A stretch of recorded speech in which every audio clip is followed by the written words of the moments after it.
শুভ সকাল বন্ধুরা, এখন বাজে সকাল 7টার মতো।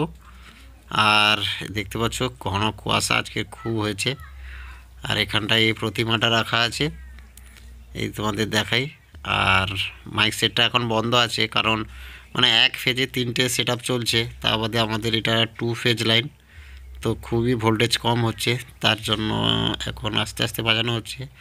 দাঁড়াও তোমাদের একটু বাজাতে বলি।